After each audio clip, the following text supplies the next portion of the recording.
Muy buenos días a todos. A nombre del Departamento de Proyectos Arquitectónicos y como presidente de la Academia de Nivel Básico, les doy la más cordial bienvenida. Muchas gracias por acompañarnos el día de hoy a nuestra sesión de conceptualización y proyecto arquitectónico a cargo del maestro Ricardo Agras. Les voy a platicar un poquito de él. Él es egresado de la Facultad de Arquitectura de la Universidad de Guadalajara. Cursó la maestría en diseño bioclimático en la Universidad de Colima, realizó estudios de posgrado en la Escuela de Estudios Avanzados de Arquitectura de la Academia Internacional de Arquitectura en Santo Quirico, Bulgaria. Ha sido profesor de dibujo y taller de proyectos en la Facultad de Arquitectura de la Universidad de Guadalajara, en la Universidad ITESO y en el Campus Guadalajara del TEC de Monterrey. Sus obras han sido expuestas en distintos eventos y publicaciones en el país.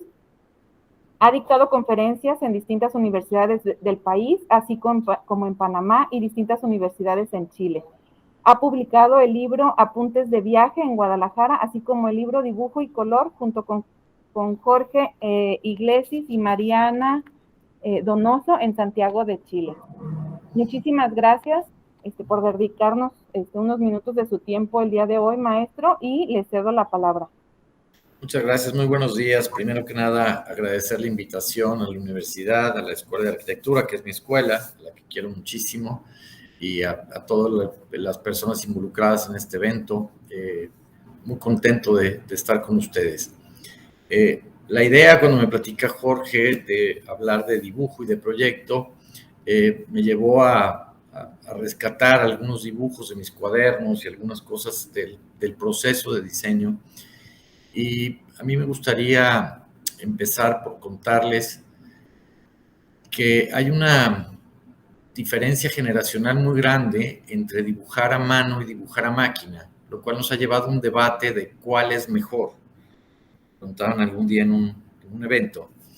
Y yo les decía que, bueno, nosotros cuando estudiamos arquitectura no teníamos otra alternativa que aprender a dibujar a mano. No existían computadoras, no existía la posibilidad. Y tuvimos que recorrer un largo camino de aprender a dibujar con reglas, escuadras, a mano, con estilógrafos, con todo aquello que era sofisticado y complicado. Yo creo que ahora es mucho más fácil para la nueva generación no tener esa habilidad de dibujo y poderlo hacer a través de una computadora que siempre será más eficiente, más precisa, más rápida, con más tecnología, con más alternativas. Con el tiempo nosotros tuvimos que migrar a las computadoras. No hay manera de competirle a una computadora para hacer un proyecto, para hacer planos ejecutivos. La cantidad de cambios y modificaciones no permiten ya que se haga a mano.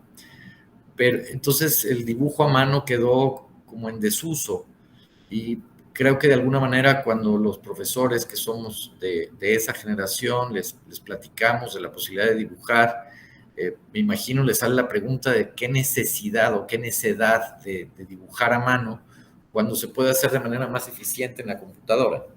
Entonces el primer planteamiento que yo les haría es que no estamos peleados con la computadora. Yo dibujo con máquina, planos, dibujos, esquemas.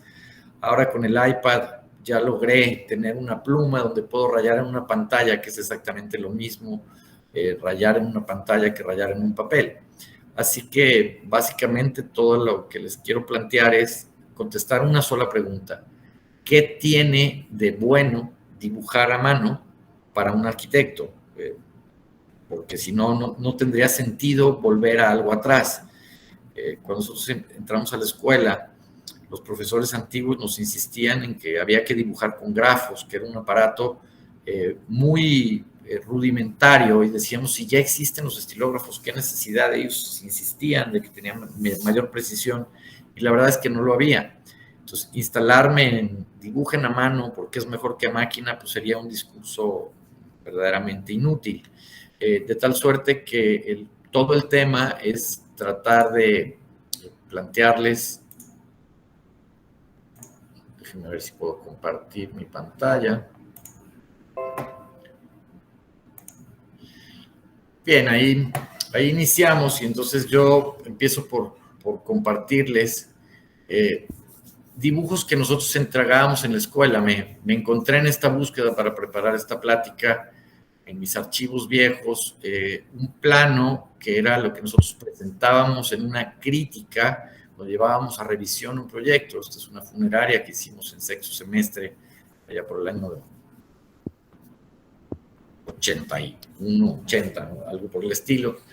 Y entonces, pues se dan cuenta del nivel de complejidad que era dibujar esto raya por raya, con escalímetro, con regla, con escuadra, para poderlo presentar. Y se suponía que este era el dibujo rápido antes de pasar en limpio. Así que mi ingreso al dibujo fue primero con auxiliares, con regla y con escuadra, que hacía más fácil que la línea saliera derechita que hacerlo a mano, a pulso. De tal suerte que primero aprendí a dibujar con métodos de respirador, escuadra, regla T, antes que dibujar a mano. También me encontré esta copia, es una copia muy mala, ofrezco una disculpa por lo malo de la imagen, pero esta es la entrega final en sexto semestre. Mi profesor era el doctor Vicente Pérez Carabias, de feliz memoria, y esta es la entrega final. Me quedé con esa copia porque con esa copia se hizo la maqueta y dibujábamos a mano y este era el tema. Ya. Bueno, este es el primer dibujo que les mostraba de la funeraria en sexto semestre. Este es el plano de la entrega final del proyecto de una casa habitación en Providencia, con el doctor Pérez Carabias. Entonces, digamos, mi primer acercamiento fue a través de dibujar con regla y escuadra. Terminada la escuela, me empezó a interesar dibujar lo que iba viendo, y entonces tuve la fortuna muy joven de hacer un viaje y estos dibujos son algunas de las cosas que dibujé en un cuadernito, en una Moleskine con una fuente, directo a tinta. Entonces, pues el grado de complejidad era distinto porque no hay donde apoyarse, uno parado frente al sol. La realidad es que hacíamos el dibujo, o hacía el dibujo, digamos, con los trazos básicos, y ya en oportunidad de estar sentado en la sombra con un refresco, pues ya le poníamos los achurados y las escalas humanas y cualquier otra cosa extra. El dibujo en sitio pues era muy crudo y después lo retocaba, siempre con la idea de terminar el dibujo antes de terminar el viaje, porque si uno lo deja, se queda como está. Les paso algunas galerías de imágenes de ese viaje precisamente. Pues París, el Centro Georges Pompidou, y aquí empezamos a ver que tratar de dibujar, porque vendría la pregunta, ¿qué sentido tiene dibujar? Y más ahora, pues que tenemos un teléfono y podemos tomar una fotografía. Pues, al momento de dibujar algo, uno tiene que medir de alguna forma las proporciones que tiene el edificio, la relación entre una escala humana, cuántos pisos tiene, cómo está configurado. Y lo que va pasando al hacer este dibujo, la ventaja que tiene, es que de una forma uno se va aprendiendo el edificio y va como si fuera alimentando el acervo de proyectos, de materiales, de escala, de proporción, de texturas, de pavimentos. Se va como metiendo dentro de uno. Yo me he dado cuenta que de repente en algún proyecto nuevo dibujo algo y de alguna forma después descubro que hay una escala, una proporción de algo que vi antes, de algo que rayé. Entonces, y aquí resulta bien importante, hace mucho que yo dibujo para mí, nunca he dibujado en términos de mostrarle a alguien, de enseñarlo, de enmarcarlo o de mostrarlo. Es un dibujo para mí, que me llevo un apunte, me presiona poco, si queda bonito o queda feo. Por supuesto, algunos salen mejores que otros. Tiene que ver con la prisa que haya, con el tiempo, pero en los proyectos pues se darán cuenta que lo que hacemos lleva una gran cantidad de detalles y vino de esa parte. Yo era muy joven cuando hacía estos dibujos y entonces vas observando ciertos detalles, cómo se conecta la estructura, cómo embona con un punto, cómo salen algunos de los materiales, y eso va siendo como una permanente manera de estarnos alimentando yo sigo dibujando con mucha regularidad y de repente me interesa algo en una imagen en la red y paso a mi cuaderno ese detallito, porque sé que al dibujarlo aprendo algo que no es lo mismo que fotografiarlo. Esto es un anfiteatro en Epideuros, en Grecia. Esta es la tumba de Micenas, una de las primeras ciudades de las que se tiene noticia también en Grecia. Estos Mykonos, que trata de recoger este ambiente de pueblito chiquito, de una escala muy doméstica. Y esto es de un viaje posterior. Si se fijan, hay como 15 o 20 años de diferencia entre los primeros dibujos que les mostré y y va pasando que se van haciendo más sintéticos, que me empieza a interesar menos los detalles, ya no estoy muy interesado en dibujar un árbol, en ponerle texturas, sino cada vez más de sintetizar con las menos líneas posibles lo que estoy viendo y de alguna forma cada vez resulta mejor. Pareciera un poco más detallados del mismo viaje, el puente de Santiago Calatrava en Barcelona, o el Museo de Arte Contemporáneo de Barcelona, y resulta que en la medida en que uno empieza a dibujar, las cosas que en principio parecen complicadas son como las más divertidas de dibujar, estas formas curvas, la perspectiva del cilindro y de la envolvente, empiezan a ser un desafío para entenderlo, y les compartiría que si lo puedo dibujar es porque lo entiendo, si no lo puedo dibujar es porque no estoy entendiendo lo que está pasando. Y esa es como la gran ventaja de estos borradores, de estos apuntes que no tienen otra finalidad que seguir alimentando el acervo de imagen, de escala, de proporciones, de materiales. De tal suerte que esto sigue, esto es un proyecto bastante reciente, es una foto de mi mesa, como la pueden encontrar casi cualquier día que se asomen en mi escritorio. Está llena de bocetos, los de acá arriba, con algunos detalles, con ensayos de una o dos o tres formas antes de llegar a ese volumen. Y a lo mejor alguien me podría decir con toda justicia que el dibujo es feo. Sí, es feo, no tiene ninguna otra pretensión que pensar. Yo creo que lo más interesante es que el dibujo a mano es una forma de ayudarte a pensar, de clarificar las ideas que tienes en tu mente y que no las puedes expresar de otra forma que no sea con un gráfico. Entonces, aquí digamos, aquí la comparativa con la computadora es que yo veo difícil hacer un esquema, a menos que fuera con iPad y una pluma, hacer un esquema con esta soltura. Y el punto más importante es que cuando uno está dibujando con la computadora, alguna parte de nuestra inteligencia está ocupada en darle instrucciones a la computadora. Hay que decirle line, trim, cut, paste, cualquiera de las instrucciones. Y eso distrae la atención, la concentración que uno puede tener en lo que está haciendo, que es este proyecto. Aquí estamos hablando de una casa habitación y se está tratando de conformar la volumetría de la casa. Y digamos que cuando uno dibuja a mano, pues no le tiene que dar esa instrucción al lápiz de sube la línea, o sea, uno raya, el dibujo es como una prolongación del pensamiento. Y por otro lado, esta cosa de dibujar en hojas tamaño carta, medio transparentes, que nos permiten de repente calcar partes del dibujo de un modelo 3D muy crudo o de algún otro elemento, hace que podamos estar más tiempo frente a la imagen.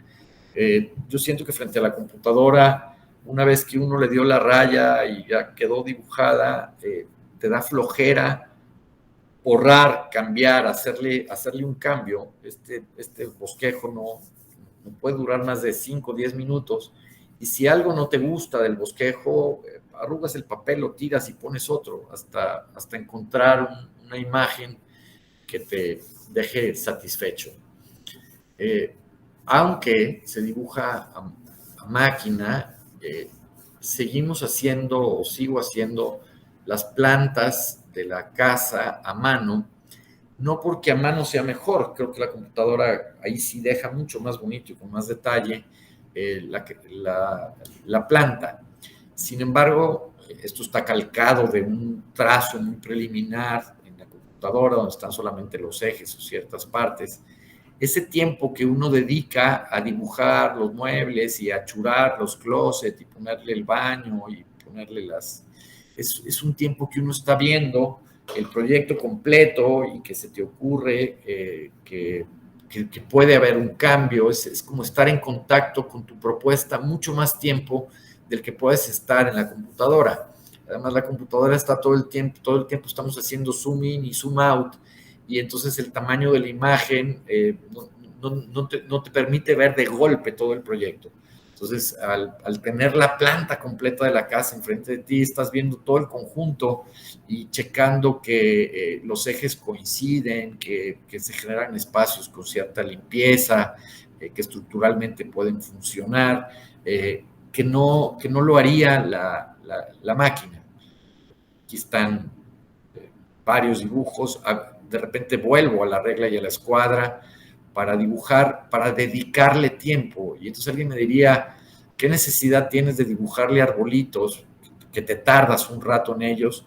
En el fondo, la respuesta es muy simple, es estar más tiempo viendo la planta. Y entonces mientras dibujo el arbolito, que mi mente lo hace como de una manera sistemática, sigo revisando la escalera, sigo revisando la entrada, sigo revisando si es el mejor acomodo del baño, si se puede mejorar alguna parte del proyecto.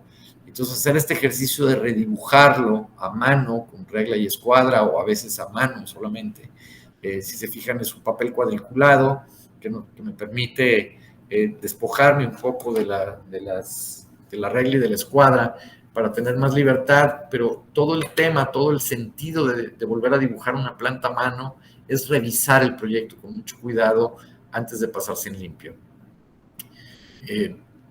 Aquí les empiezo a presentar cómo estos bosquejos son fundamentales en la propuesta final. Este dibujo, que es particularmente feo, con un problema de perspectiva muy rara, el muro de la izquierda no coincide con las fugas, y les habla de la rapidez con la que lo estoy haciendo, pero es un esquema que me gusta mucho porque, digamos, es la manera, y aquí se dibujó ya en iPad, con más calma, con menos problema de perspectiva, y este es el resultado final de la casa. Entonces, si se fijan, prácticamente ese primer bosquejo que vimos, muy preliminar, muy primitivo, lo pudiéramos decir de alguna forma, tiene como todos los componentes. Ya está la idea de dejar unas celosías que se corren encima de la ventana, de que haya un cuadro que enmarca todo el paquete de la planta alta, que tiene un recubrimiento de piedra, que aquí están. Al final va a evolucionar en este recubrimiento que sigue aquí, con esta celosía que se mueve hacia los lados y permite un control solar, y con esta idea del gran cubo que está posado sobre la primera planta. Otro esquema, y deliberadamente encontré los del iPad, y de repente me parecen más feos, y tiene que ver con que no tengo tanta habilidad para el manejo del iPad como lo tengo con la pluma o con el lápiz, pero es el mismo principio. No hay mucho interés, no hay necesidad en que haya precisión, pero se está clarificando a través de este dibujo la idea clara que tengo para resolver la fachada de esta casa, que esta es la final. Entonces, si hacemos la comparativa entre el dibujo, están casi todos los elementos. Si se fijan, al final me decidí por darle la vuelta y envolver la parte de la derecha. No sé si ven mi cursor. Sí, se ve, maestro. Ya. Al final cambió esto en la parte de evolución, pero lo interesante de la gráfica es que te da una idea preliminar y que te dice qué hacer al levantar el modelo tridimensional, y no te escapas de retocarlo y de mejorarlo cuando lo estás ya dibujando con precisión, levantando en el modelo 3D. Pero muchos de los elementos ya están pensados. Mi planteamiento es que es más fácil hacer un proyecto si yo ya sé lo que estoy haciendo, a que si estoy divagando contra la pantalla a ver qué le pongo. Cuando eso sucede, cuando me meto en un modelo tridimensional y le empiezo a poner, yo me he dado cuenta que de repente el proyecto se ensucia porque viene la tentación de ponerle más cosas porque tienes enfrente el modelo y porque es muy fácil hacerlo. Entonces, pues estas son algunas de las imágenes de mis cuadernos, donde están algunos detalles. Este esquema, por ejemplo, no está a escala, ni siquiera el terreno tiene la forma igual, pero lo conservo y lo muestro porque de alguna forma es el momento en que me quedó claro qué íbamos a hacer, y aquí entró a la parte del concepto. El concepto del cual se habla mucho en el proceso de diseño, yo he visto que hay distintas maneras de los profesores de explicarlo. A mí la que más me gusta se le escuché a Fernando González Gortázar, que explica que el concepto es la postura moral del arquitecto frente al problema. En realidad, un proyecto nos entregan un terreno con una orientación, con una topografía, con unas restricciones, con un reglamento, con un presupuesto, y el arquitecto tiene que descifrar qué va a hacer. Y entonces, en la medida en que tú sepas qué vas a hacer, es más fácil hacerlo que estar como adivinando y corrigiendo en el camino. Entonces, lo que muestra esta imagen es que esta es la calle, tras una cruz que divide básicamente la zona de servicios, que son la zona de las recámaras que ven hacia acá. Y lo más importante es que se junta todo un bloque que ve hacia el campo de golf, que se entra con los coches de manera que no afecten la fachada, y que las recámaras, que no son las principales porque tenemos un límite de frente, ven hacia un jardín lateral. Este esquema, por primitivo que sea, nos lleva a esta solución donde está prácticamente lo mismo. La idea de que la recámara principal, con una terraza y un estudio, con la sala y el comedor y la cocina, ven al fairway, y el bloque de servicios que dijimos acá, con la entrada de los coches por este lado, que impide que los coches se vean, nos permite que esta recámara dé a este patio que fabricamos hacia la calle, y esta segunda recámara ve a un jardín lateral. Aquí vemos también de mis cuadernos, de repente fragmentos de la casa, puntos en donde ya está resuelta la distribución, pero se está buscando el lenguaje arquitectónico, los materiales y las formas que vamos a usar para expresar la fachada, y que de alguna manera de repente las empiezo a agarrar por fragmentos. No siempre voy por el dibujo completo. A veces son estas ideas preliminares de cómo arreglaría parte de la casa. Digamos que aquí está desarmada y aquí la ven construida. Si ustedes se fijan, esta ventana de aquí, pues es en el fondo esta ventana, y claro, después cambió un poco de tamaño, de material, pero la idea básica es la misma, de cómo sale esta pieza como si fuera un cajón abierto, y cómo dobla la pestaña para poder tener una protección solar y generar esta idea de balcón. Esta es la casa completa, y si nos regresamos a los esquemas de acá, se fijarán que este esquemita de aquí, pues es este pedazo de aquí, y que el fragmento que veíamos allá es esta ventana de aquí, y que es esta pata de acá, es esta pata de aquí. Entonces, de alguna forma, el dibujo y los esquemas, en donde les repito, no me interesa mostrar ni enseñarle a nadie los dibujos que se requieren, pero mi punto central durante toda la plática es la utilidad que tiene dibujar, aunque esté feo, aunque esté chueco, aunque sea en un papel, en un sobre, en un pedazo de cartón que tienes a la mano, y que puedas pensar. Es lo valioso de esa parte del dibujo es el tiempo que le dedicas a pensar a esa fachada. Y ya tendrás con la computadora mucho más facilidades de completar la idea. Estos dibujos en el iPad vienen ya diciendo cómo sería la fachada principal.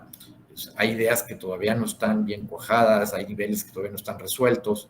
Se fijan, es mucho más alta la escalera, porque ya después vino la topografía y la solución final, pero en esencia el dividir con estos elementos verticales toda la casa, pues es la solución para abordar el tema de la fachada principal. Estas rayas, así muy aleatorias, muy improvisadas, esconden la idea de una celosía que protege la intimidad de los usuarios. Durante el día tú puedes ver hacia afuera, pero nadie te puede ver desde la calle. solamente en la noche, cuando está más iluminado adentro, que podrías ver ciertas siluetas. Hay dibujos un poco más elaborados. Es una casa que no tengo más esquema que este. Y de alguna forma traté de encontrar lo más complejo. La verdad que preparar la plática fue una pesquisa de dibujos y de croquis que están regados por todos lados. En ese sentido soy desordenado porque tengo demasiados cuadernos y rayo en el que tengo enfrente. Entonces hay un pedazo de una casa en uno y hay otro en otro. Así que me costó trabajo juntar los pedazos de la información. Esto, si lo viera alguien, me diría, pues son unos garabatos que no tienen absolutamente nada. Pero igual que el otro esquema, de alguna forma ya tiene la idea de que aquí va a haber una recámara principal, que aquí hay un baño, que esto es la sala comedor y que aquí estaría la cocina, que los coches también van a entrar por un lado lateral para que no sean parte de la fachada. Incluso algún día subí a las redes esa imagen y les decía, aunque no lo crean, lo tengo resuelto en mi mente. Entonces, lo valioso de este esquema es que por feo, primitivo y poco claro que sea el esquema, para lo que sirvió fue para en mi mente aclarar lo que quería hacer. Es como una ruta de trabajo, es como una bitácora. Para nadie hace un buen trayecto si no tiene una planeación de hacia dónde va a ir. Así que no hay buen viento para el que no sabe a dónde va. Entonces, estos esquemas y la postura principal es, estos rayones nos ayudan a pensar y de alguna forma nos dicen qué vamos a hacer, cuál va a ser mi postura frente al proyecto.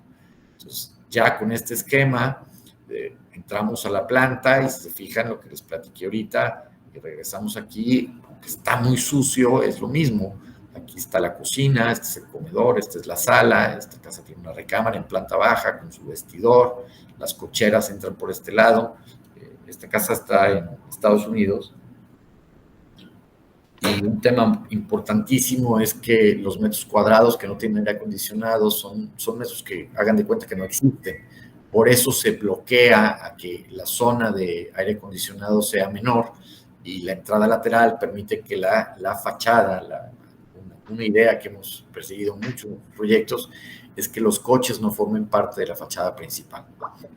Esta es la planta final y si se dan cuenta, pues es exactamente lo mismo. Está un poco pixeleada, pero el esquema es el mismo. Entras por un lado, hay dos coches, hay un ingreso principal, llegas a un vestíbulo, subes la escalera, aquí está la recámara principal con su vestidor y baño, la sala, comedor, cocina en un solo bloque, con alacena y lavandería en la parte de atrás, todos los equipos de máquina y el medio baño en este punto.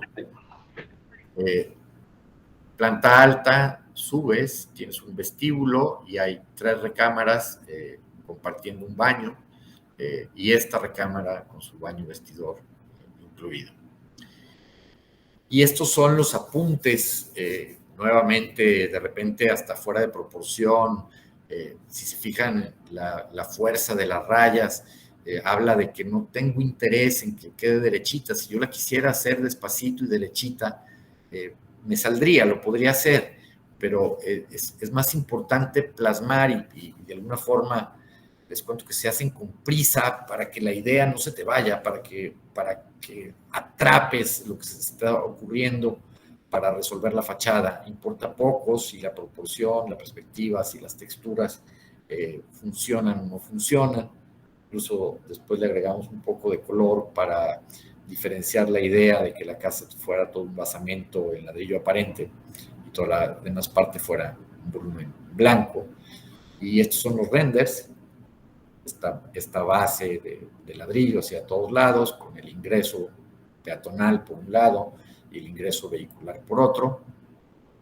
Esta es la fachada de atrás, que se fijan es mucho más larga que el boceto que puse acá.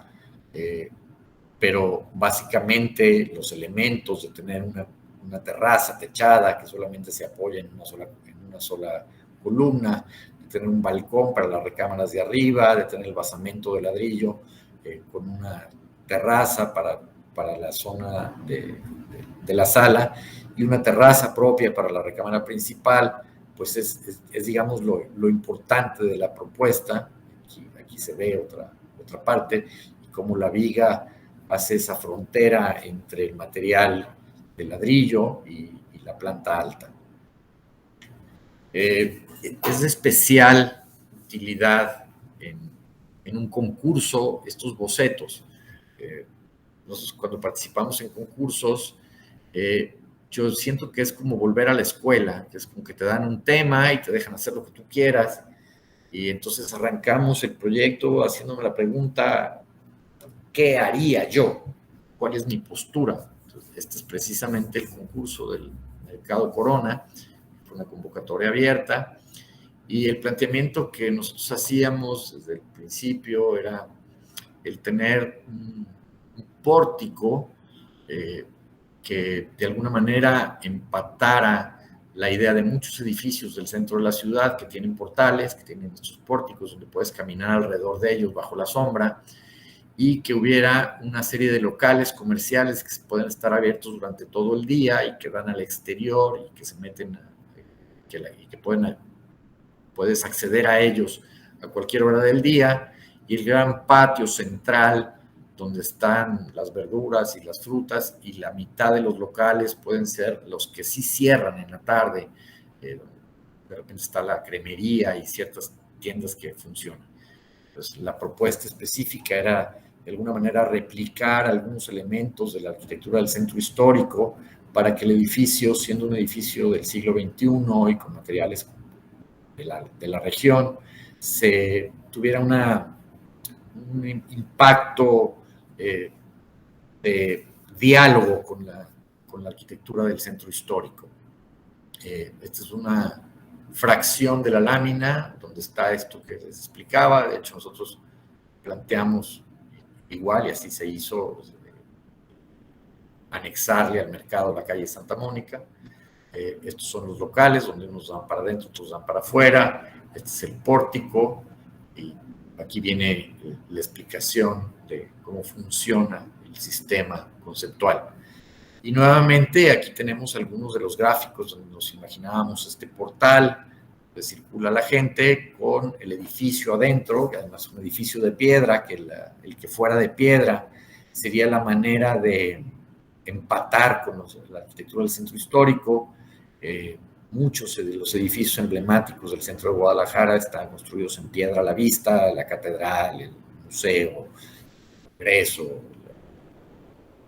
la Suprema Corte, el Teatro de Gollado. Entonces, de alguna forma, el usar un material pétreo haría que hubiera un diálogo, siendo un edificio moderno y del siglo XXI, tener un diálogo con la arquitectura alrededor. Y algo que nos parece importante, que probablemente nos costó el concurso, es que ignoramos el programa y nosotros planteábamos que fuera solamente un mercado y que no hubiera oficinas arriba. Y eso permitía que la escala del edificio fuera de mucho más empatía con lo que existe alrededor. Esta es la perspectiva, nos nota claramente, otra vez, la idea básica en un garabato muy rápido, es mucho más clara a la hora del render, de tener este portal, este pórtico de columnas de acero con una cubierta muy ligera que cubre todo el mercado y que permite los locales que dan hacia afuera estar abiertos durante todo el día, si lo quieren, y unas puertas que permiten entrar al mercado, que abre muy temprano en la mañana y que cierra a las 3 o 4 de la tarde.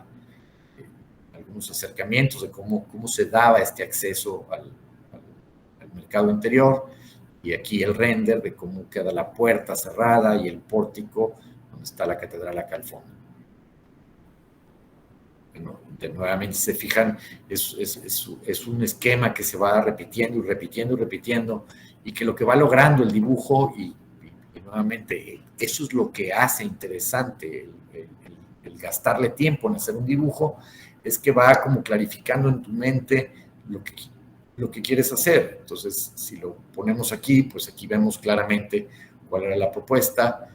La escala del edificio es mucho más cercana a los edificios alrededor. Nos hacíamos para atrás para dejar ver la catedral, donde este pórtico pues es compañero de muchos pórticos alrededor. Tristemente no lo ganamos, no pasa nada. Participar en un concurso siempre deja un montón de aprendizaje y un montón de gratas experiencias. El resultado es, en cierta medida, lo de menos. alguien me preguntaba acerca de los concursos, digo, claro, hemos perdido cerca de 70 concursos, pero hemos ganado 2 o 3 que han sido importantísimos en el desarrollo de la carrera, así que la relación un poco es esa, 70-2. Este es un proyecto bien interesante porque no habíamos tenido oportunidad de hacer un proyecto que no fuera de ciudad. Un cliente me dice, quiero hacer unas cabañas, una casa en Tapalpa, no habíamos abordado ese tema, y algo que le inquietaba para contratarnos, que me decía, no quiero que me hagas una casa de Guadalajara o que parezca que es de Guadalajara, porque quiero ir a Tapalpa y sentir que estoy en Tapalpa, y quiero que sean materiales de Tapalpa. Y como que él se imaginaba y así entendía su preocupación de que yo no iba a ser capaz de poder hacer una cosa que no fuera lo que hacemos cotidianamente en las casas de ciudad. Entonces, durante mucho rato, este dibujo es la respuesta a una pregunta muy compleja que me tomó un par de meses contestar.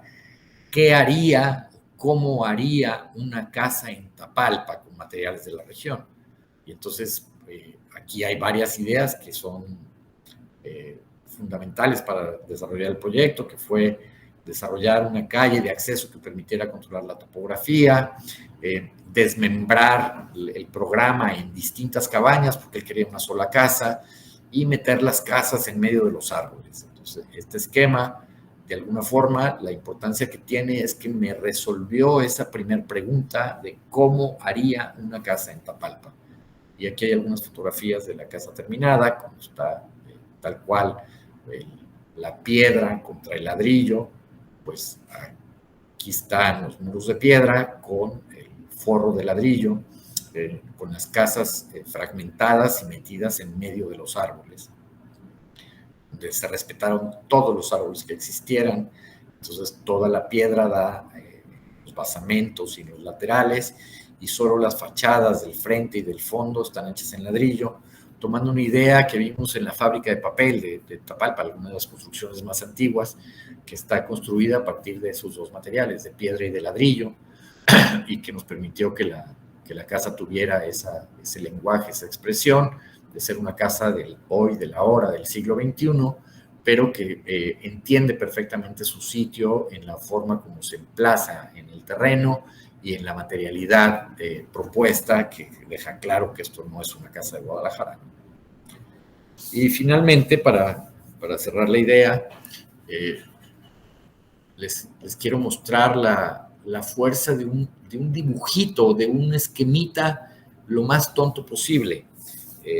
Tuvimos la oportunidad, junto con la oficina de Metro Arquitectura, que es Álvaro Morales y Miguel Echauri, de participar en el proyecto de las estaciones de mi macroperiférico. Y entonces, parte de la discusión se trata de que si tú vas a esperar el camión, lo estás esperando en la banqueta, y lo único que requieres es tener una cubierta, una protección que te proteja del sol y eventualmente del viento. La verdad es que tú llegaste caminando ahí y si te mojas antes de llegar aquí, pues te mojas porque vienes caminando por la calle. Entonces, en el caso de un camión convencional, estos paraderos de camiones se ponen en la banqueta y tú subes de manera directa. El sistema de BRT, Bus Rapid Transit, sus siglas en inglés, requiere que el camión tenga un piso alto, pero el principio es el mismo. Una persona está esperando abordar su autobús y lo hace al mismo nivel para facilitar el tiempo de subida y de bajada, y es lo que hace eficiente un BRT, porque no tienes que esperar a que la persona suba o baja. Tardan más las personas en subir a un camión que tiene el piso alto, bajo que tiene el piso alto.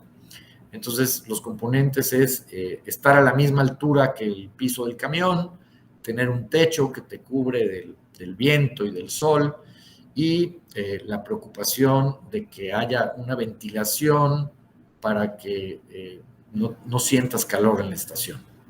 Y evidentemente una estructura rígida que te proteja de un sismo, que te dé la seguridad, pero que sea lo más transparente posible. Este es un primer esquema de cómo se levantan sobre dos muros de concreto. Toda la parte de abajo lleva a las instalaciones. se colocan una serie de columnas, se le pone una cubierta prefabricada, se instalan los vidrios y tenemos la estación totalmente fabricada en un taller y prácticamente llegas a ensamblarla al sitio, lo que permite dos cosas. De alguna forma, tienes una mejor calidad o control de calidad en la mano de obra que teniendo albañiles pegando en sitio ladrillos o enjarrando. Y por otro lado, el tiempo de armado de la estación, si ya está construida, es más rápido y eso hace, las estaciones se construyeron cuando ya estaba el periférico terminado y construido y eso permitió que molestara menos tiempo el tráfico durante la construcción de las estaciones. Esta es la planta, que lo que hace ingenioso o distinto de otras propuestas es que las columnas están dispuestas en forma triangular, lo que nos permite tener unas estructuras inclinadas que forman gran parte de la estética y que permiten poner la iluminación en este ángulo esgado y ofrecer una mejor calidad de iluminación. Y esto es porque la estructura de concreto que es prefabricada, una vez que viene de fábrica y se instala, ya no permite perforarla para poner lámparas donde quieres. Entonces las lámparas se tenían que poner en esta viga y entonces se genera esta serpiente, este zigzag que da, que además de sostener las piezas de manera oblicua, pues nos permite también tener el espacio para las iluminaciones. La columna triangular resultó la mejor forma para que no disminuya la visibilidad al interior. Un tema muy importante en las estaciones es que fueran absolutamente transparentes para ofrecer seguridad al usuario, que no pase nada dentro de una estación que no sea visible, y aprovechar el hueco del triángulo para subir las instalaciones por ese punto. Este es el esquema principal, donde se ve abajo cómo corren las instalaciones, suben por la columna, llegan hasta la pieza de arriba y iluminan la estación. Estos son los renders y hay una gran similitud en lo que presentamos antes de que se construyera con lo que está terminado. Aquí está la propuesta del acceso a las estaciones. Este esquema, si se fijan, es muy parecido al dibujito primitivo. Claro, aquí hay mucho más detalles, hay colores, se ven los materiales, los reflejos, las guías portátiles, el equipamiento, pero básicamente sigue siendo estrictamente el mismo esquema del que sirvió y ahí demostraría la fuerza que tiene un esquema en el proceso de diseño. Aquí está la idea de los puentes, los cubos de los elevadores, la vista desde arriba, el haber cortado en esta diagonal permite que tenga un frente que es mucho mejor apreciado desde el que se acerca a la estación en el autobús. Genera esta fachada más larga para el que se acerca y que le da una cierta cuota de estética o generó su personalidad que la distingue de otras estaciones o de otros proyectos a partir de esta idea básica de desfasar la estructura en tres bolillos. Esta es la idea de todo el conjunto. Y aquí están algunas fotografías. El proyecto más allá, bueno, nosotros solamente nos tocaron las estaciones, los puentes y las rampas, todas las demás partes de otros equipos de Cuadra Urbanismo y del mismo equipo de la Secretaría de Infraestructura y Obra Pública. Aquí está el puente, donde volvemos al tema de que la transparencia, tanto de día como de noche, es muy amplia para ofrecer seguridad al usuario. La estación completa y esa misma transparencia durante el día permite que circules por los puentes, que no sean zonas peligrosas, donde pueda pasar algo adentro de esos pasos. Aquí está la entrada posterior de la estación y el ingreso final, en donde ven todas estas líneas, son el sistema de lámparas y con eso se ilumina toda la estación. Aquí podríamos hacer esta similitud del esquemita, donde yo rayé en amarillo las piezas de las lámparas y viene a ser al final, después de planos ejecutivos, después de construcción, una similitud muy grande entre el primer esquema presentado y la solución final. Con eso termino mi presentación y quedo a sus órdenes para cualquier pregunta, comentario, que me parece que es lo más rico de estos intercambios, responder preguntas y establecer un diálogo. Muchísimas gracias, maestro. Vamos a dar unos minutitos para que por medio de los chats con cada uno de los profesores, los alumnos que nos están visualizando, nos puedan hacer las preguntas. Y mientras, no sé si alguno de los profesores presentes nos quiera hacer algún comentario o alguna aportación. Maestro Jorge. ¿Qué tal? En principio, pues agradecerle a Ricardo el tiempo que nos está dedicando y pues pues felicitarlo por un lado, porque de alguna manera ha sido muy claro lo que nos ha estado exponiendo. Sobre todo, creo yo que es darle un poco más de importancia al desarrollo del lenguaje arquitectónico, que es prácticamente el dibujo. Entenderlo también en una nueva etapa, que obviamente pues nosotros somos de la vieja escuela y pues de alguna manera los puntos de vista que él nos está ofreciendo, pues tomarlos en cuenta, ¿no? Es entendible que tenemos que considerar a las nuevas generaciones con esas nuevas pues tecnologías que han permitido la expresión o la nueva expresión, lo puedo decir de esa manera porque yo soy de la vieja escuela, y pues pues también incentivar y motivar a los alumnos para que también ellos puedan seguir expresándose y buscando nuevas alternativas en la expresión, para que realmente los dibujos que ellos generen, que no son dibujos, que al final de cuentas son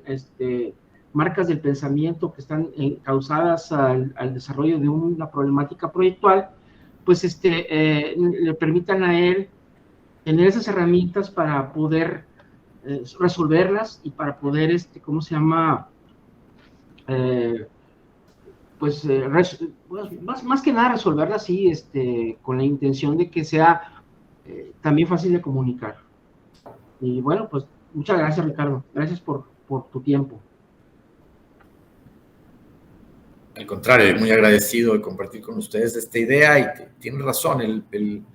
Yo medité mucho, con fortuna la invitación a este evento fue hace bastante tiempo y me parecía importante porque, como dice, somos de la vieja escuela y sí, me parece que un alumno del siglo XXI podría decir, oye, ¿para qué quieres que yo dibuje?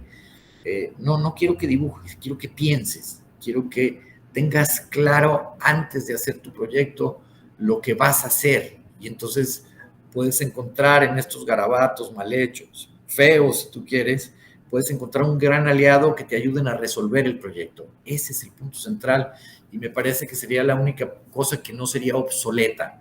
Yo he visto mucho adentro de mi oficina que le encargamos algo a algunos de los arquitectos jóvenes y vienen y de repente ya está dibujado con mucha precisión la puerta, el giro, la chapa, porque están todos los símbolos que estás usando. Yo de repente le digo, a ver, primero pregúntate si la puerta debe de ir en ese lugar antes de que te pongas a dibujarla.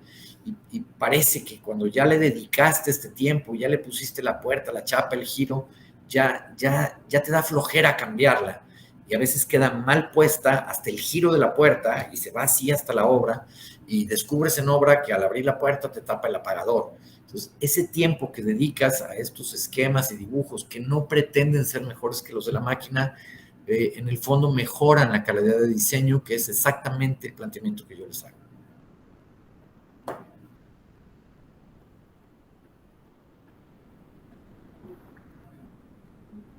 No, digo, de acuerdo, creo yo que es importante entender un poco las etapas dentro del proyecto y cómo de alguna manera esas etapas dentro del proyecto se asocian al dibujo. O Hay una forma de dibujar en la primera etapa, que es el desarrollo de concepto, y hay un desarrollo ya definitivo, ya cuando consideramos que el dibujo y la forma, la función, el desarrollo, ya el diseño está muy definido como para que el dibujo también tenga una característica diferente y que además aporte al proyecto hacia la obra. Muy de acuerdo. Muchas gracias, maestro. El maestro Guillermo Madrigal nos comparte en el chat, dice, la dualidad que refieres, Ricardo, será fundamental en la base conceptual teórica y de diseño en esta nueva generación de arquitectura. Gracias por esa claridad en tu exposición. Al contrario, agradecido soy yo. No sé si, maestro Juan Manuel, gracias. Sí, cómo no. Ricardo, me da mucho gusto saludarte, verte. Y como siempre, un placer ver y escuchar tus conceptos. Me acuerdo muchísimo cuando estaba estudiando, te acordarás de hace ya todo eso, hubo una exposición en la antigua sala de arte que estaba por Colomos de Miguel Aldana. Claro. Hubo una exposición y ahí montaste unos croquis. Ahí fue donde yo te descubrí. Estaba estudiando todavía y bueno, después ahí hemos coincidido en algunas cosas y ahí te descubrí. Y después alguna vez que fuiste, que supliste a Héctor Ortiz Mariscal en Quad, que tuve la fortuna de que nos platicaras ahí un par de cosas siendo tu profesor, y esta idea que tienes, ¿no? Yo no diría la vieja escuela, yo diría sigue siendo, ¿no? De cómo transmites el pensamiento a partir de un esquema, de un croquis que pues ni siquiera es preciso como tú lo comentas, pero transmite la idea. Yo creo que eso nunca va a dejar de serlo y concuerdo completamente contigo. Y yo no diría que eres de la vieja escuela, mi estimado Ricardo, yo creo que eres de la vigente escuela y te felicito por eso. Sí, gracias, Juan Manuel, qué gusto saludarte y verte también. Me topé un día con un artículo de Billy Sien y Todd Williams en la revista 2G. Al final hay un artículo que habla precisamente de eso, y ellos, que también son de la vieja escuela, decían: de repente notamos que empezaron a desaparecer los artículos de dibujo de las papelerías. Y entonces corrimos a comprar las que quedaban, las escuadras que las últimas, las plantillas, los Leroys, porque ya estaba anunciado que iban a cerrar las tiendas de dibujo. Entonces hace toda una reflexión, que eran partes donde me baso, donde ellos dicen: no hay pleito con la computadora, que eso me parece bien importante dejárselo claro a los estudiantes actuales. No se trata de que se olviden la computadora y regresen a dibujar a mano. Ellos hablan y hace una explicación, dice: lo importante es hacerlo despacio es mejor. Entonces hace un ejemplo, citando a Milán Kundera, cuando dice: si tú vas caminando en la calle y de repente ves algo que te pone en peligro, desagradable, un accidente, una situación, lo primero que haces es apretar el paso, alejarte del evento, como si alejándote del evento lo pusieras fuera de tu cabeza. Y por el contrario, si tú vienes caminando y sucede algo interesante, inmediatamente bajas la velocidad. Entonces, el planteamiento que me parece muy acertado de ellos es: independientemente en qué lo hagas, despacio es mejor. Mientras más horas estás frente a tu propuesta, esa propuesta va creciendo, madurando, va decantándose, se va modificando, va perfeccionándose.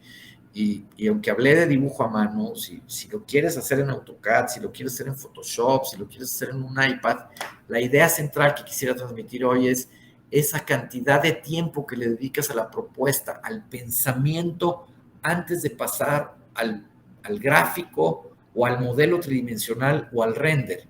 Yo he visto errores garrafales en un proyecto, precioso el proyecto, está muy bien, muy bonito, tiene una gran estética, pero de repente te das cuenta que una ventana tiene vidrio de piso a techo al poniente. Y entonces dices, ¿cómo no cachaste que el sol no te va a dejar vivir ese espacio? Y ahí es donde creo que esa prisa, esa velocidad que te da la computadora se convierte en tu enemigo. Por eso, fundamentalmente, mi planteamiento es más allá de cómo lo quieras hacer, es reflexionar más y pensar un poco más lo que estás haciendo con el beneficio de que seguramente te va a quedar mejor si le dedicas más tiempo a la reflexión que a moverle a los planos o al dibujo por moverle, ¿no? Completamente de acuerdo, Ricardo, completamente de acuerdo. Muchas gracias. Yo creo que vamos a pasar entonces con las preguntas que nos están mandando al chat los alumnos. Luis nos dice, ¿cómo nos aconseja usted que podamos mejorar el dibujo a mano?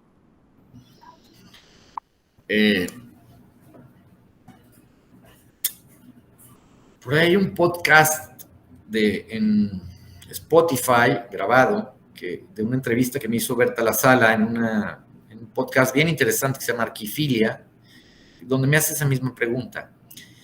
Y entonces yo le contaba, yo siempre dibujé, igual que Jorge, somos estos tercos que de siempre traemos el papel, estamos rayando siempre.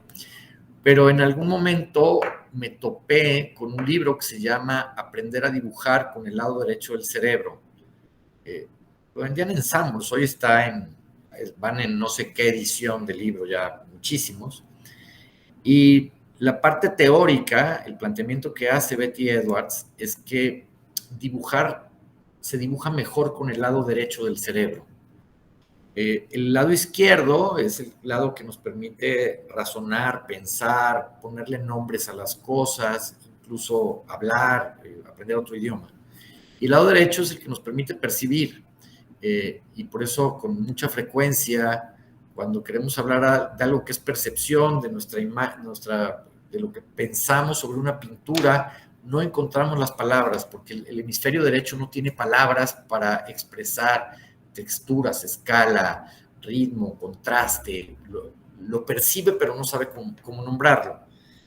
Entonces te plantea una serie de ejercicios muy simples, donde empiezas a aprender a ver, porque en el fondo todo se trata de que en la medida en que tú ves lo que estás dibujando, es más fácil que dibujarlo de memoria. Si tú empiezas a dibujar algo de memoria, vas a dibujar lo que tienes registrado en tu archivo. Y ese archivo no es fiel. Si dibujas una cara, vas a poner los ojos en la tercera parte del óvalo donde está la cara. Y si tú mides la distancia que hay entre los ojos y la cara y la distancia que hay entre la cabeza y los ojos, vas a descubrir con sorpresa que los ojos están a la mitad.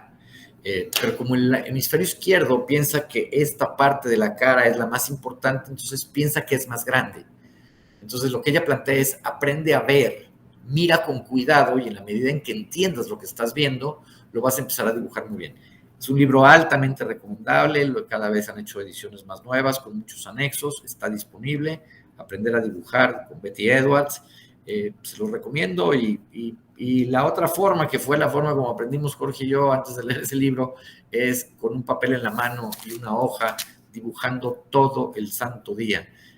Yo a la fecha, mientras platico con ustedes, sigo rayando porque es una manera entretenida de pasar el tiempo. Entonces estoy hablando por teléfono y sigo rayando y me recuerdo estudiante dibujando palmeras, árboles, personas. Cuando tú lo haces a las 7,453 te queda mejor. Entonces hay que dibujar mucho por un lado y sí les recomiendo ampliamente ese libro.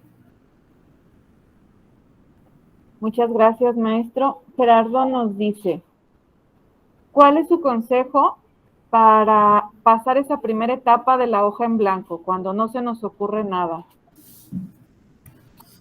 Qué buena pregunta, gracias por la pregunta.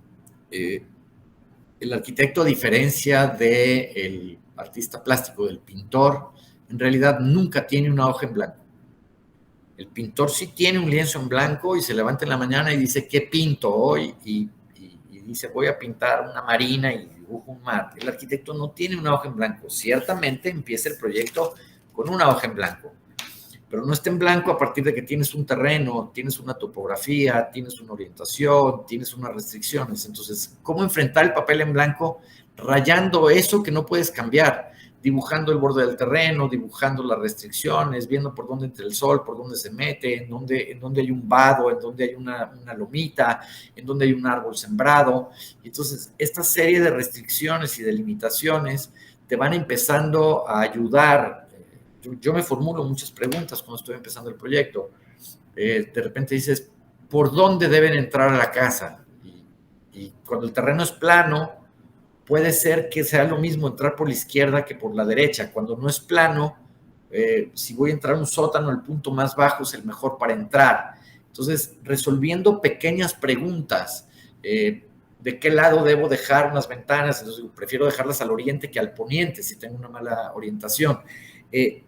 Ese dibujar esas limitaciones y esas reflexiones, el graficar estas limitaciones que tienes de proyecto, ya no arrancas en un papel en blanco, y ese papel que ya tiene una serie de limitantes te va a empezar a empujar. Por eso les hablaba cuando les enseñaba ese bosquejo muy tonto, muy elemental de la casa frente al club de golf. Pues la respuesta es cómo debe ser una casa frente a un campo de golf. Pues si no ve la cocina, el comedor, la sala, el estudio y la recámara principal al club de golf que caben, pues entonces, ¿para qué estás enfrente de un green? Entonces, ese esquema me respondió esa primera pregunta y mi papel dejó de estar en blanco.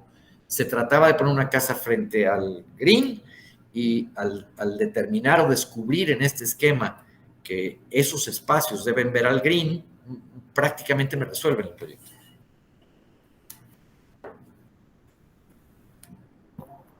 Muchas gracias, maestro.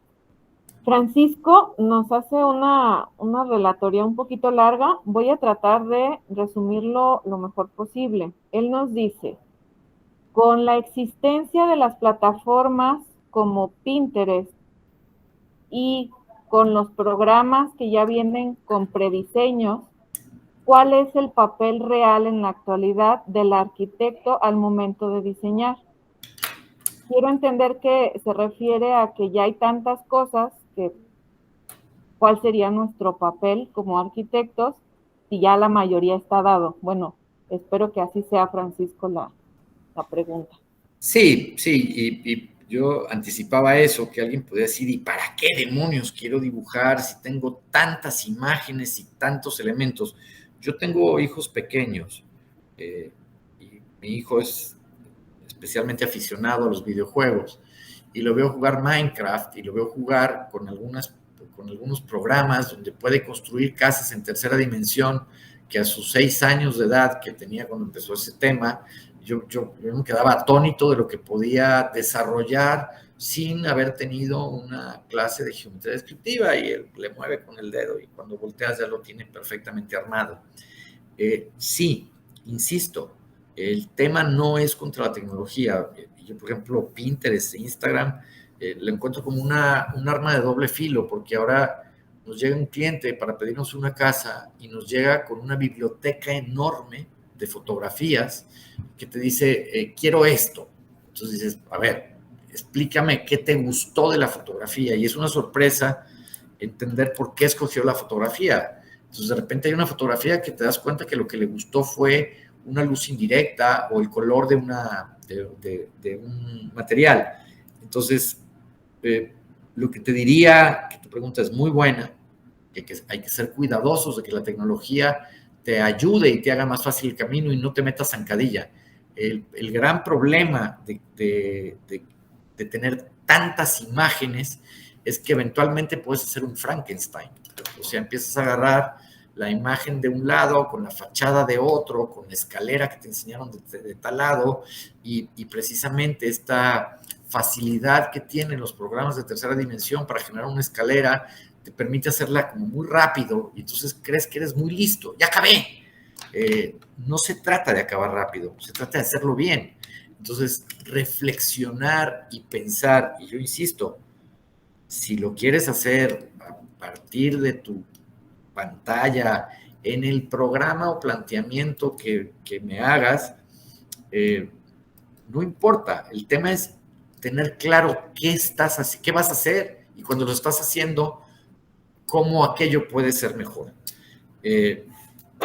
Yo tengo programas que no uso, o sea, tengo licencias de Revit y no me ha gustado meterme en Revit para diseñar porque de repente siento que me hacen muchas preguntas que no conozco cuando estoy empezando el proyecto. O sea, yo abro Revit y me dice, ¿qué nivel es el de desplante? ¿De qué nivel a qué nivel? No sé todavía, no tengo la respuesta.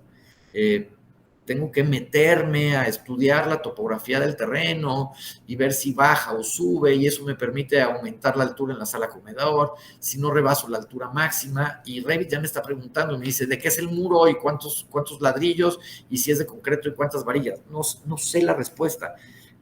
Empecemos por cosas mucho más generales. Entonces, sí, tener disponible muchísima información en la red y muchas imágenes, por supuesto que es fenomenal y en ese sentido me da envidia estudiar arquitectura con la cantidad de tecnología y de información disponible que ustedes tienen, pero también veo el riesgo de ver soluciones huecas en el sentido de que fueron inspiradas en una imagen preconcebida que nada tiene que ver con el sitio, con el proyecto o con tu cliente. Y hay que aprenderle a decir al cliente, esto no va en tu casa. O sea, de repente el collage que me hacen, me traen unas imágenes de una casa en Turquía con unas celosías moriscas y de repente me enseñan un comedor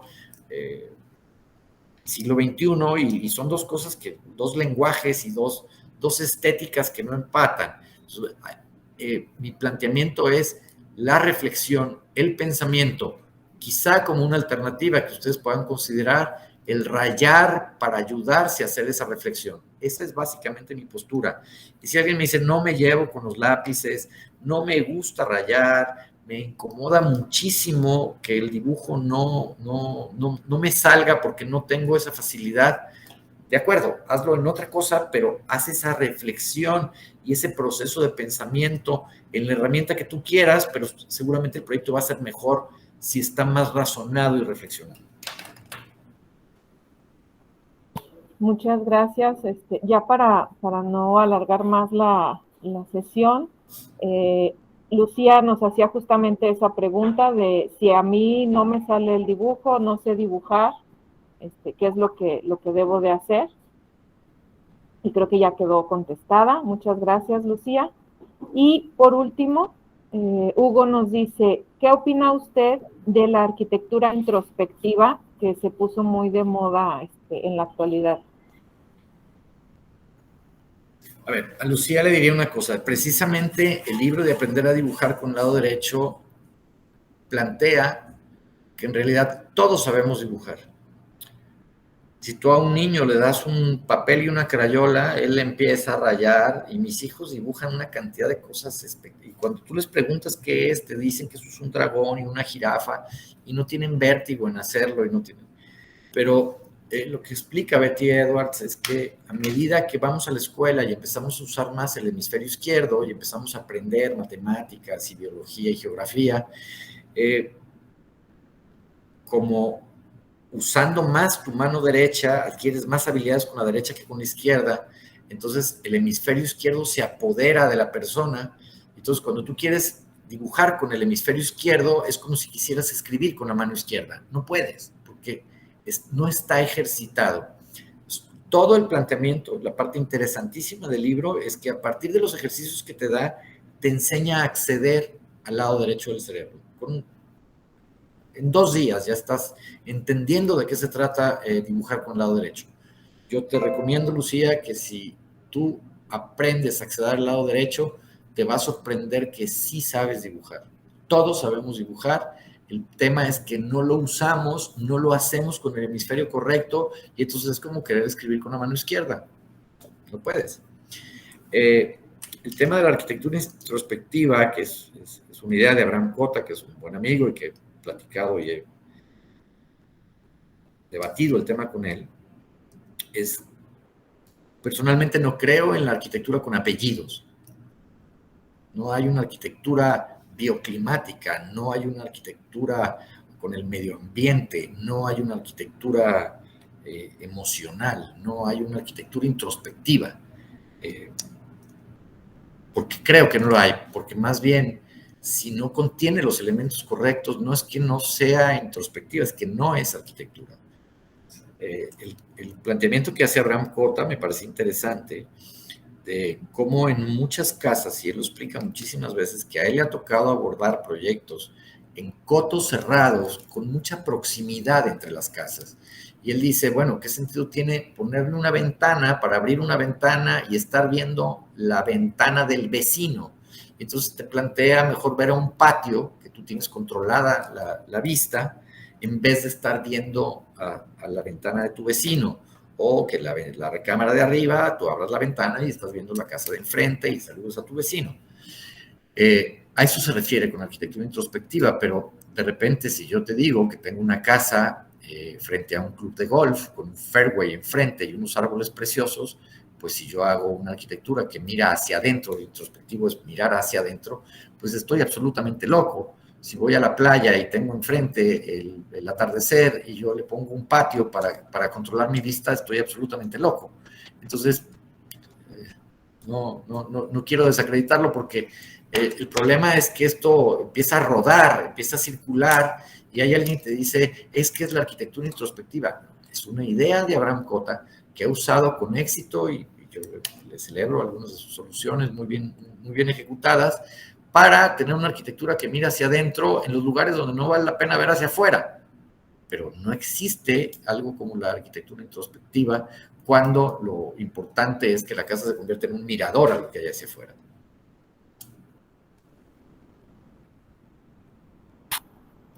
Muy bien, muchísimas gracias, maestro. No sé si alguno de los profesores quiere hacer algún otro comentario. Te pediría que no dejes ninguna pregunta de algún alumno en el aire. Entonces, continuamos con las preguntas. Un segundito, abro el chat. También en la vieja guardia no existía oportunidad de platicar con profesores, entonces cuando a mí me toque ir con ellos, contéstales todo lo que te puedan preguntar. Yo recorté la presentación para que hubiera más diálogo, justamente. Perfecto.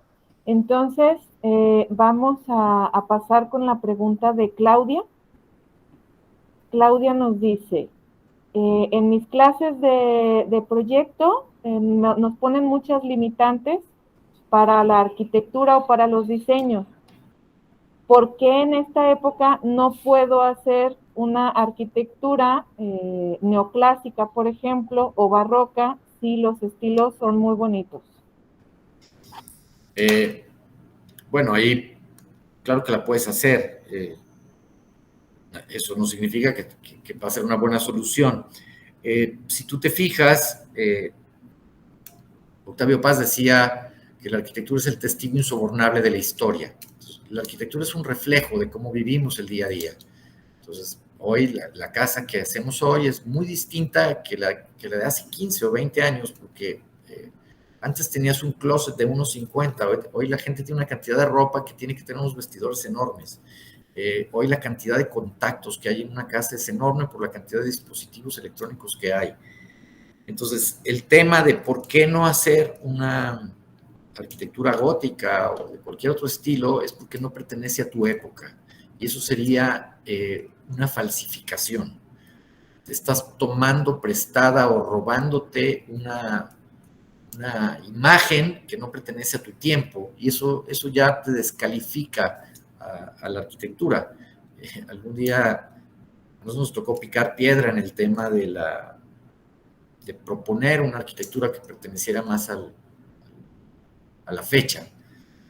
Cuando yo salí de la escuela estaban de moda las cúpulas, los techos inclinados, los arcos, la arquitectura, yo les decía, de Pedro Infante o de Javier Solís, una arquitectura que pertenece al pasado.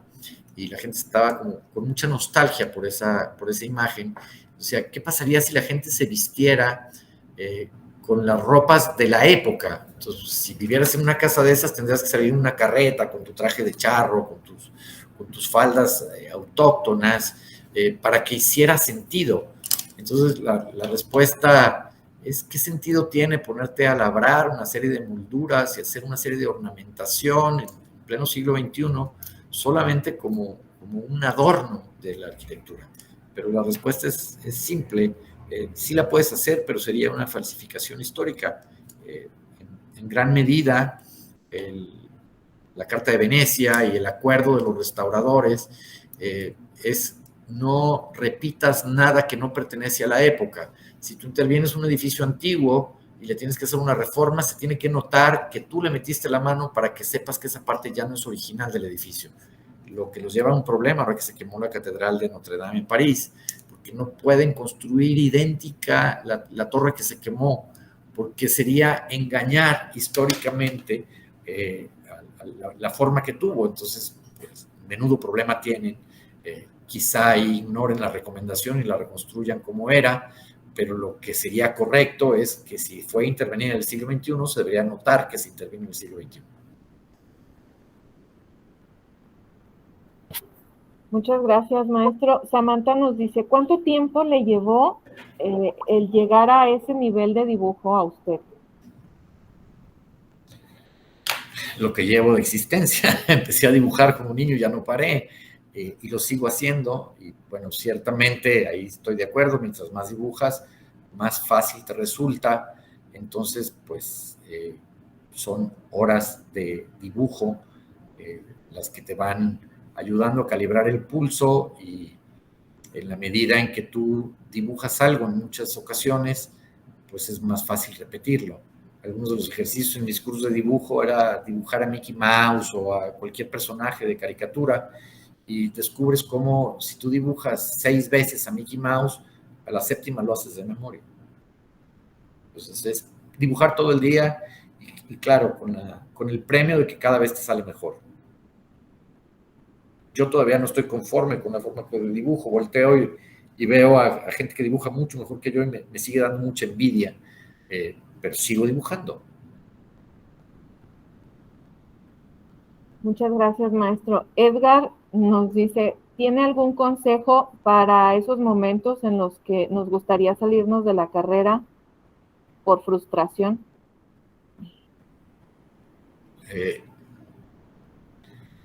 Sí, te daría un par de pensamientos. Cuando a mí me coquetea la idea de ya no hacer arquitectura, pienso en los contadores y digo, pobrecitos contadores, con todo respeto a los contadores. Y siempre cuando uno dice todo respeto es porque les va a faltar el respeto, pero yo me divierto mucho con mi contador diciendo, ustedes son como burros, nomás cargan y abonan. O sea, lo que no cabe en la columna de cargos o de abonos no entra en el mundo de un contador. Son cuadrados lo que sigue. Entonces, sí, mi consejo es, piensa en qué desagradables pueden ser otros oficios que no te gustan, y entonces te vas a sentir que estás muy cómodo.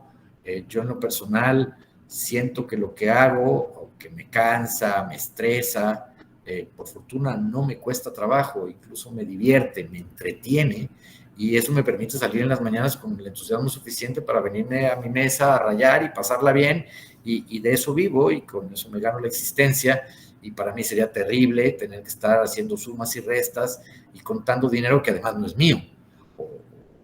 Imagínate el riesgo que tú vayas a trabajar como médico y le cortes una vena que no te fijaste y pierda la vida el hombre. Entonces digo, no, yo no quiero ese tipo de responsabilidades en mi vida. Entonces, pensar en otros oficios que no te llenan puede ser un incentivo para que aprecies lo que hacemos día con día.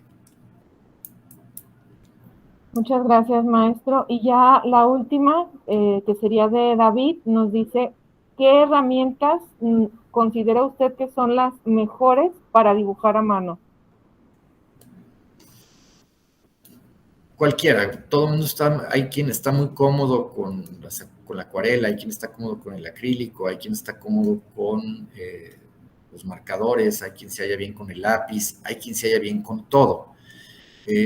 Yo me he limitado precisamente para no tener que andar cargando por el mundo una serie de instrumentos. A mí, por ejemplo, me gusta la acuarela, pero para poder ir en un viaje haciendo acuarelas, tengo que llevar las acuarelas en la bolsa y unos pinceles y sacar un botecito de agua y sacar, y entonces echarle agua y esperar a que se seque y soplarle, lo cual me hace tremendamente complicado que el esquema sea rápido.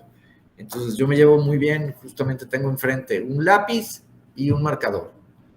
No me embarro de tinta, a la hora que se acaba lo tiro, entonces un marcador y este marcador Pilot, el B5, lo recomiendo mucho. Hay un arquitecto español que vive en Zacatecas, que tiene una página que se llama ALT, que se llama Ángel Luis Tindero, y presume ser el arquitecto con más seguidores del mundo en Facebook. Y él dibuja extraordinariamente bien, y él dibuja con un marcador, el Pilot B5. A mí me gusta también, de repente, estos Pilot, que es como una réplica de los estilógrafos, pero desechables. Estoy cómodo con él. Me parece que no debería ser un inconveniente, raya en el papel que tengas enfrente con cualquier cosa que raye. Y mientras más simple, tengo un buen amigo, arquitecto, que dibuja con pluma Bic y hace unos dibujos espectaculares con una pluma Bic. No creo que sea relevante. Dibuja con algo que tengas a la mano, que cueste muy barato y que puedas llevarte a cualquier lado. Una última que llegó ahorita de último momento. Santiago nos pregunta, ¿cuáles considera que son los mejores rotuladores si somos principiantes? Los más baratos, porque vas a echar a perder muchos antes de que lo manejes bien. Les digo, yo tengo este gusto por un marcador Pilot que no venden en México. Entonces, cada que viene alguien de Estados Unidos le encargo, y cada que voy me traigo. Y ahora he dejado de usarlos, más ahora que empecé con la tarjeta del iPad, he dejado de usarlos porque me da vértigo no tener. Entonces tengo una caja como con 50 y los voy cuidando como un tesoro. Entonces te diría al revés, búscate algo que no te genere problema, que halles en cualquier lugar y que sea muy barato, para que si lo pierdes, si lo tiras, no te desilusione. Muy bien, muchísimas gracias, maestro. Esas son todas las preguntas que tenemos en el chat. Y si no hay algún otro comentario por parte de los profesores presentes, yo creo que podemos dar por terminada la sesión del día de hoy. Y claro, agradecerle por su tiempo y por habernos estado respondiendo todas las preguntas de todo tipo a nuestros chicos que sintieron mucho interés y curiosidad de estar el día de hoy con nosotros. Al contrario, un gusto, para mí un honor regresar a casa, saludar a grandes amigos. Gracias, Juan Manuel, qué gusto verte. Jorge, Guillermo, muchísimas gracias. Me hicieron una mañana muy alegre en la semana y estoy a sus órdenes el día que ustedes gusten.